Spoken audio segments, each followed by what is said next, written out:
Hi, and welcome to the 13th Floor. I'm Marty Duda. Today we're very excited to have Troy Kingi here once more on the day of the release of his new album, The Ghost of Freddie Caesar. So welcome. Good to see you. Thank you, man. It's good to see you. You've got to be running for the new hardest working man in showbiz title. I mean, you've got a TV series that you're working on with Lucy Lawless, right? You've got like 2 documentaries coming out. You got this album, which is the 4th in a series of 10, and you have 5 kids as well. Yeah, I had this yesterday, like how do you manage to do all of that stuff? But it's because those are my only focuses, is my family and my music, basically. Yeah. Anything that falls outside of that, I just don't gravitate towards, so I focus all my energy on those 2 things. And if you put it that way, it's like, oh yeah, well, I suppose you can do. But I assume you're good at time management. I'm getting better. I am getting better. Very good. So the Ghost of Freddie Caesar is the 4th in your series of the 10-10-10 things, which I imagine everybody knows by now, since you were in 4, that you're doing 10 albums, 10 different genres in 10 years, which is very... Yeah, I was here, last one I was here was with the second one, Shake That Skinny Ass. That's right. So far we've had this indie rock one, Guitar Party at Uncle's Batch, and then this sci-fi space soul album, Shake That Skinny Ass All the Way to Zygertron. Then we had this political roots reggae album last year with Holy Colony, Burning Acres, and now we got this funk album. It is funky. The Ghost of Freddie Caesar, Yeah. So, and then, are you already working on the next one, the one with Delaney? Yeah, we finished it, actually. I thought you might have. We finished recording it just under a month ago, and we go into mix it in a couple of weeks. So, oh, cool. It's a pretty quick turnaround. I think it's not even half a year, and that one's going to be out. Man. But it is because I didn't bring anything out in 2018, so you got to make up for it. I'm playing catch up a little bit. That seems absurd, but all right, go for it. Yeah. All right, so the Ghost of Freddie Caesar, the Freddie Caesar character is a very obscure R&B singer from the 70s. Is that right? Or who knows? Who knows? Who really knows? Yeah. I stumbled on it by accident, really. Yeah. Through my dad's belongings. The story is he went missing. I think I told you this. Yeah. He went missing a long time ago, 15 years ago now, and it was a couple of years after that when I think my mum was moving, and she found a box of stuff that belonged to my dad, and they broke up when I was super young, right, 3 or 4. And she said, you might as well take this, and I was just going through it, and I found that cassette, like a mixtape cassette with just the name Freddie Caesar. That's basically all I've had to go off, and names of songs on the back. Yep. And with my dad missing, I felt like, I don't know, it was like some sort of connection to my dad having this cassette. So I listened to it a lot, and I wrote down lyrics and stuff like this, and then that was that until you fast forward to maybe 2010 when I found this notebook again, and no cassette. This was when I was moving, so I ransacked the house looking for this cassette that I couldn't find, and that was that. I was just like, okay, can't find it. And then you fast forward again, maybe 4 years, and I start thinking about doing this 10 albums in 10 years, 10 different genres. I was thinking, I really want to do this as a covers album, as an ode to my father. Right. So start researching this dude, trying to look him up. Sure. And just coming up blanks. We did manage to find one guy in the 80s but he was a publisher, and that was like on some really deep digging. Yeah. Because you figure nowadays everything, you can find anything, right? You just Google, boom, it's there, but nothing. Yeah, there was nothing. And so that's been the trickiest thing, is using what I had of the lyrics, because they weren't fully formed. There's some gaps there, to trigger what the arrangements were that I remembered in my memory and that sort of thing.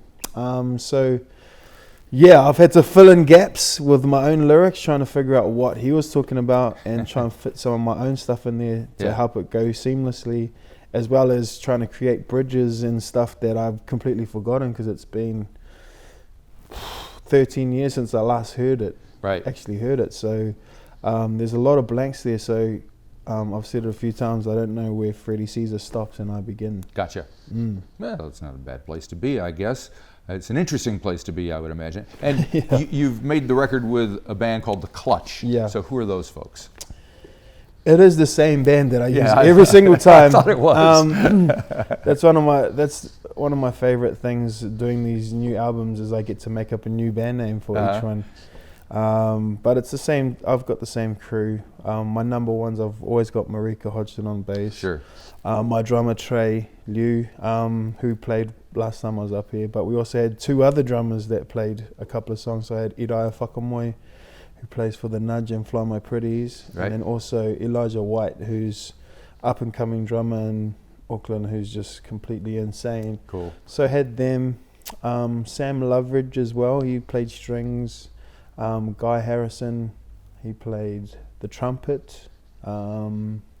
Forrest Thorpe, he played the keys and I think he played the melodica and something. And then we also had my girls who started doing backing vocals for me last year, Rachel right. Hoare and Nina Joyce. So it's a big crew. And actually, no, we had Greg Haver, who come in. He gets around. Yeah, he come in and he come in and done the percussion for us. Cool. Yeah. And he's amazing. So what are the sessions like when you're making these records? Is everybody in one room together? Or are you kind of doing it bits and pieces? Yeah, I normally start with the core. You have the drummer, Marika, and me. Right. And we get that live, so that'll only take maybe 2-3 days max, just going through the songs. I don't like to do more than 3 takes because it feels like the first and the second one you're still trying to work it out. By the third one you've got it, but you're kind of on the seat of your pants. Yeah. Because I like to kind of do full takes. I don't like to cut it up, do the verse and stuff like that. So there's that added pressure of not wanting to be the one that stuffs it up and having to start again. So right. I feel like that electricity kind of makes its way into the music, and then once you get to the 4th, 5th take, you know it too well, and then it starts sounding a little bit off. I feel like it feels a bit off. So that's how we do it, and then I bring in the others to add their parts. Yeah. And do you talk to them much about their parts, or do you let them kind of just listen and figure it out for themselves? I normally give them most of their parts, right. Especially with Guy with the horn parts, right?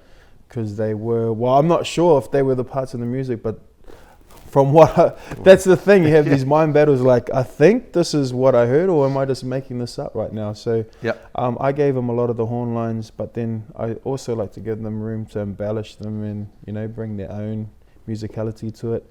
Same with Marika. I'll have a few bass hooks that I do remember, and then she'll embellish those as well and do what she does. Yeah. Now, hopefully, we can touch on a couple of the songs on the record. Yeah. Just to, one of the caught my ear was "Caught in the Rain," which has a very kind of Curtis Mayfield kind of vibe to it. Yeah. It's so even though these are supposed to be Freddie Caesar songs, I was trying to listen to a lot of funk as well. Yeah. That's a tough job. Yeah. So Curtis Mayfield definitely. And the meters as well. Oh, yeah. I listen to a lot of the meters, so great references. But yeah, with that song, I don't know. That is one of my favorite tracks on the record. It's nice and chill, and it's got a nice little string thing in the chorus there. Trying to decipher those lyrics, I'm not sure. It sounds like there's a lot of women in these songs. I don't know if it's the same woman or if it was a womanizer. Right. But in this one, it sounds like the woman who he's with has got a drug addiction. Right. That's what it sounds like to me. There's a lyric in there that says, use the last of heaven's stardust lined up parallel, which is one of my favorite lyrics in the whole album. So not normally stuff that I'd sing about myself, but yeah, it is one of my favorite tracks. And you slide into falsetto quite a bit on the record. Yeah. How do you feel about that? No, I feel more comfortable up there. And during this record, I found there's this range in the middle that I'm not very good at. Like the real easy part, right smack in the middle.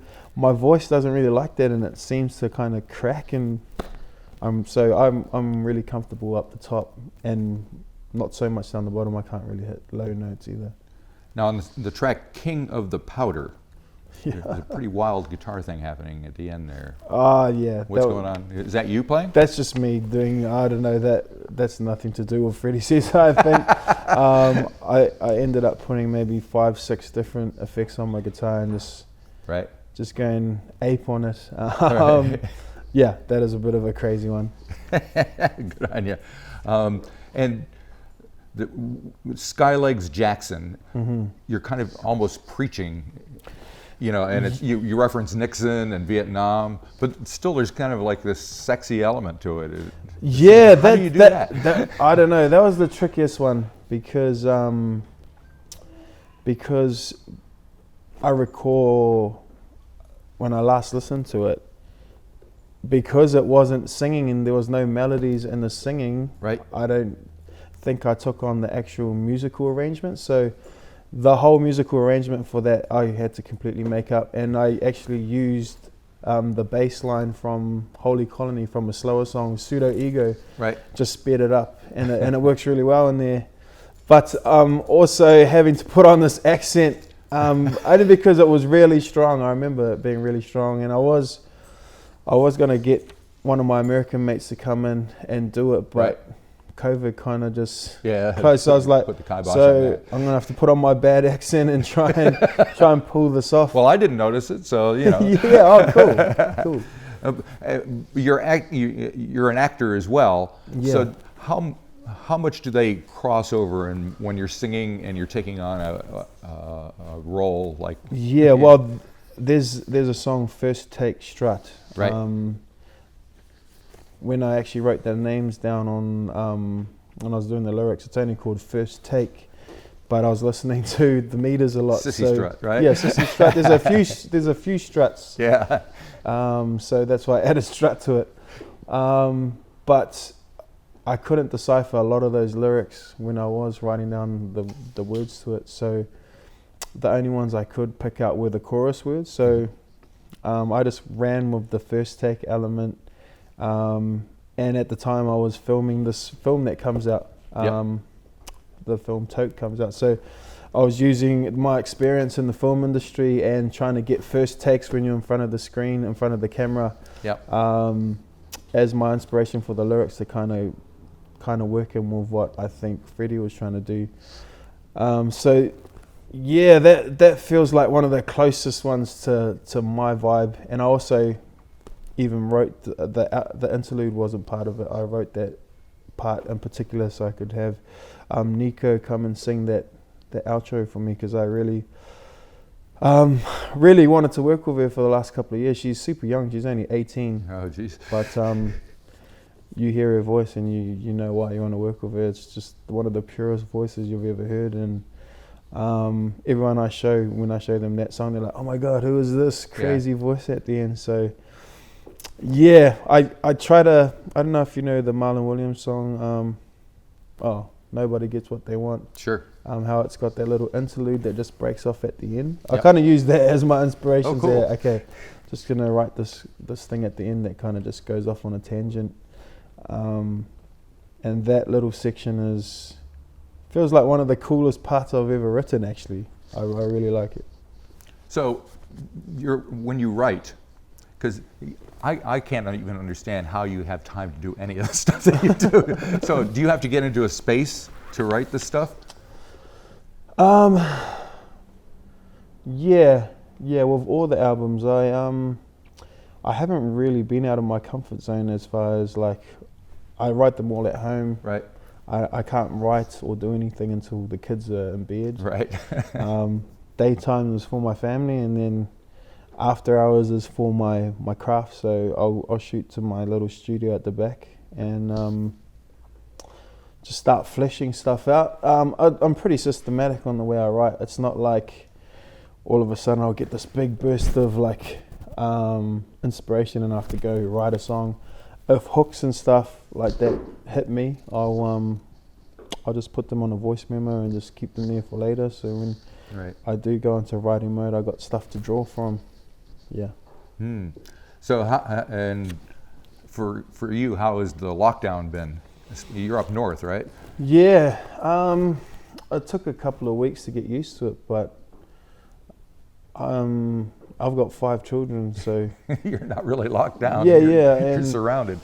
but by the end, we were kind of liked it, eh? Yeah.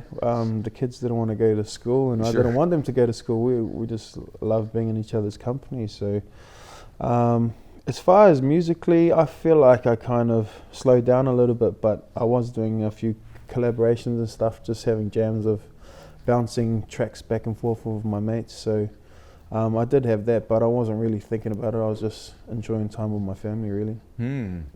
Interesting. And so, are you kind of itching to get out and play in front of people now? Or I am looking forward to playing this Yeah. this album, because I'm actually going to step back from the guitar on this one and try and embody this Freddie Caesar character. And it's something I've never done. I'm always hiding behind my guitar, because I'm like, what do I do with my hands? Right. So that's quite exciting. It's a nice little challenge, and just looking forward to getting into rehearsals and hearing these songs come together live. Yeah. Cool. Now you're going to perform a little tune for us. You brought your guitar with you today. So Yes. What are you going to do? I'm going to do Caught in the Rain. The one that I. Yeah, That's cool. And what else can you tell us about that song? Especially since you're going to be doing it acoustically. I think the only reason I'm playing it is because it's probably the only one you can really play Right. acoustically. Everything else needs all these hard horn lines and stuff. But it's a song that sits well acoustically. Yeah.